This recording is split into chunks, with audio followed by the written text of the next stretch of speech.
pharmacist at Thika Level 5, where he has worked since the 1st of August 2024 with no salary in those 4 months. Earlier in September, we sadly lost Dr. Desire Mora under similar circumstances. This now brings a total number of 2 interns who we've lost in 2 months under the same similar circumstances.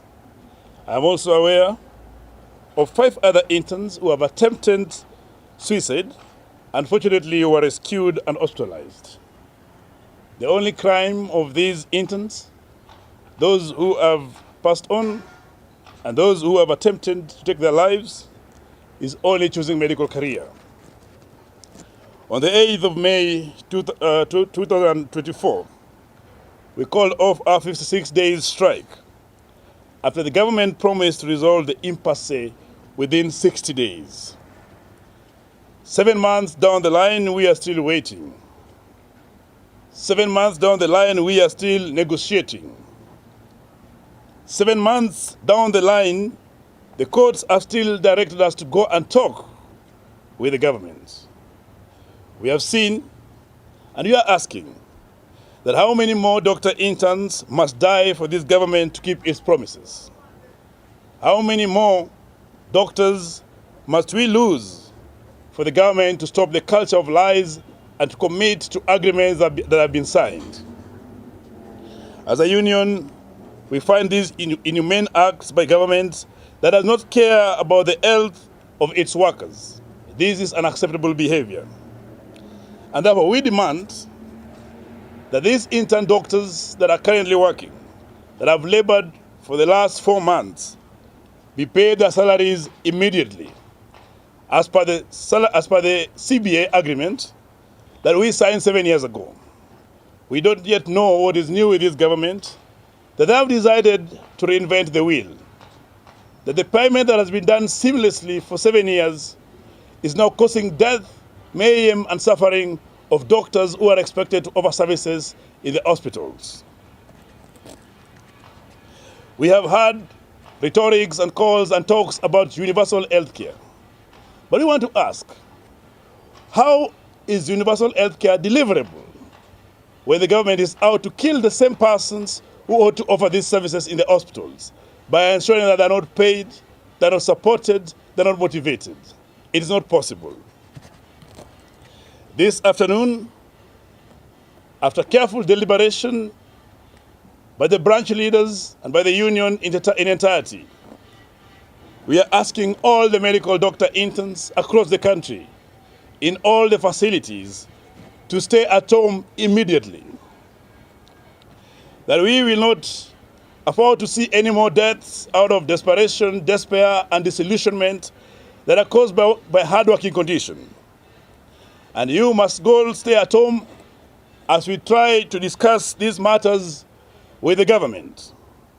At the same time, we have our special delegate conference that is scheduled for 30th of November 2024, which will see all doctors across the country from both the public sector and private sector congregate at Safari Park Hotel with one sole agenda: to issue a national strike, to ask the government to honor its side of the bargain.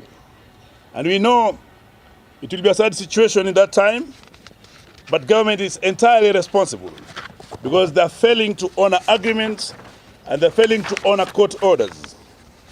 The government is solely to blame for the untimely demise of our 2 young colleagues, because they are the ones that have decided to dishonor agreements and to frustrate them at their places of work. And the government will equally take blames for the innocent Kenyans that will lose their lives during our total shutdown that is coming in the month of December. We are saying this without any fear of contradiction, that when we call a strike, nobody should come to us and sell for us the aspect of goodwill or the aspect of negotiation, because 7 months is far too long for somebody to keep on saying promises. It will be time to implement the agreements that were signed and that have been adopted as court order. Thank you. So in summary, we are saddened by the 2 lives that we've lost. Because these are children of persons. These are human beings. These are persons that have gone to school and the persons that are dedicated to serve Kenyans. And because of undoing of the government, they have decided to erratically change what has existed for the last 7 years without any goodwill or good intention to solve it. As a union, we have tried to be patient and to negotiate with goodwill. But our patience has been mistaken for weakness. Because when we go on strike, it is different. It doesn't mean that the roads will delay. It doesn't mean if you go on strike that children will not go to school.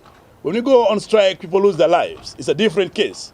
And therefore, as a union, we try as much as possible not to proceed on strikes. But as we always say before, that we went on strike in the month of March because government had been on strike for 7 years. And I will say that we will go on strike in the month of December because the government does not care about the Kenyans. They are very much caring about deductions and about taxes, but not about the service delivery. That's why we will proceed. And at this time when we proceed, we'll be having a return to work formula that ought to be implemented, that the interns ought to be paid before we resume duties, that the doctors ought to be paid, money is owed to them before we resume duty. We will not be going on strike and asking to sit down and negotiate. We will be going out and asking to have the outcomes seen before we resume duties, because the government seems not trustworthy anymore.